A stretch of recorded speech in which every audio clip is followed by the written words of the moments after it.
Okay, we're going to tackle conclusions. This will be a short, sweet lesson. I know that some people feel like conclusions are really difficult to write, and others feel like they sort of write themselves. I feel like you can boil it down to two things that your conclusion should do with an argument essay, and that is to restate the thesis, but not exactly the way you wrote it, because this is college level writing and we have to do things at a higher level. So let's take a look at this example from the model that I've been using.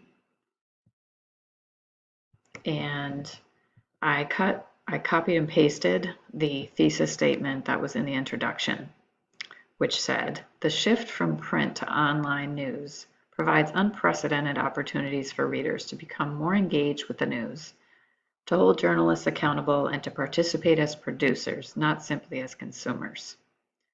Right? That was the anchor and the promise for this paper. The writer then developed those ideas, addressed the counterclaim, and then got to his conclusion. And the conclusion is an echo of the thesis statement. So in his conclusion, I copy and pasted what he started it with, which was, the internet has enabled consumers to participate in a new way in reading, questioning, interpreting, and reporting the news. So you can see these are absolutely, totally connected, but the way that he's saying it in the conclusion, it adds an element, I think, of clarity to it, because he's just laid out his argument, and then we've gotten to the end, and this is just a way to kind of sum it up in a way that's just subtle in its difference, but distinctive in that consumers are participating in very different ways and meaningful ways based on what he's laid out as his argument. So the other thing that should happen, so you're going to restate your thesis in some way that's, subtle, distinctive, and important. And then the other job of the conclusion is to answer this question, so what? And so what you want to do is to think about framing a question related to your thesis. And so for this example, and this isn't the only way that it could be framed, but this is what came to mind. Why does it matter that regular citizens can participate in the news in a different way than traditional print journalism allowed them to?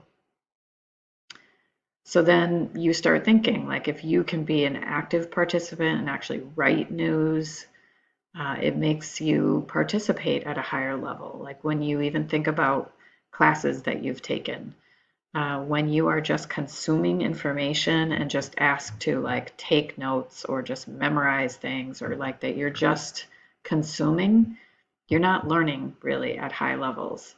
But when you're asked to create, produce, design, contribute, those are much higher level cognitive tasks. So when you're able to participate in those ways, then you're more invested and you learn more. So let's go back to this example and just read. And you'll notice too, this isn't a long conclusion. We've got 1, 2, 3, 4, 5 sentences. All right. So I would use that as a guide, that you might be looking at somewhere between 5 and maybe 8 sentences.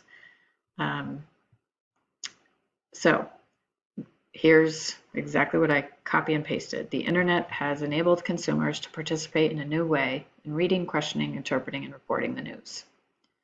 Decisions about appropriate content and coverage are no longer exclusively in the hands of news editors. So the subtext of that is there's power, right? So ordinary citizens are empowered. Ordinary citizens now have a meaningful voice in the conversation, a hand in deciding what's fit to print.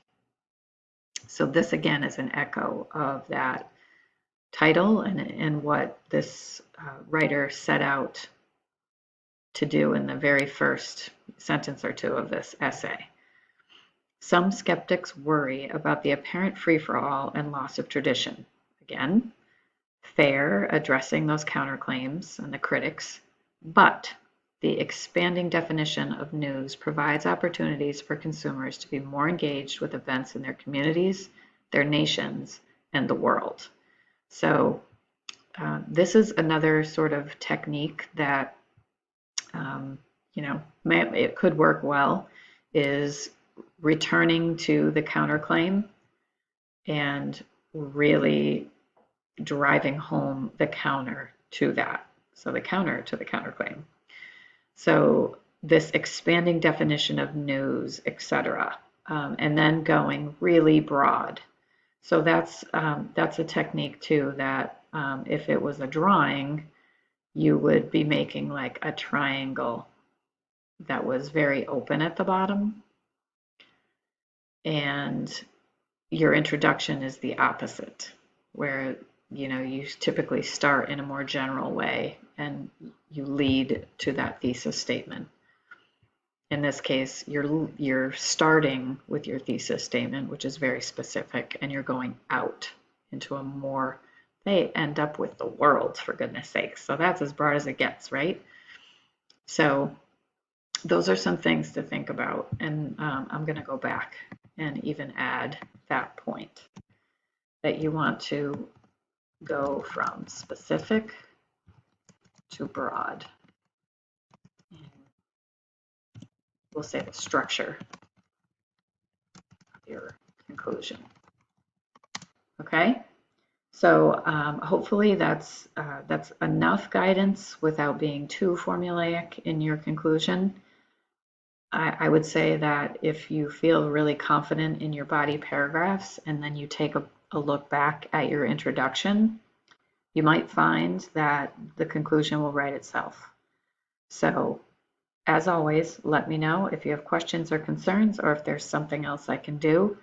I'm going to start to do some lessons on sentence structure and some things like that that start to get to the real fine tuning, and I'll be posting those next week.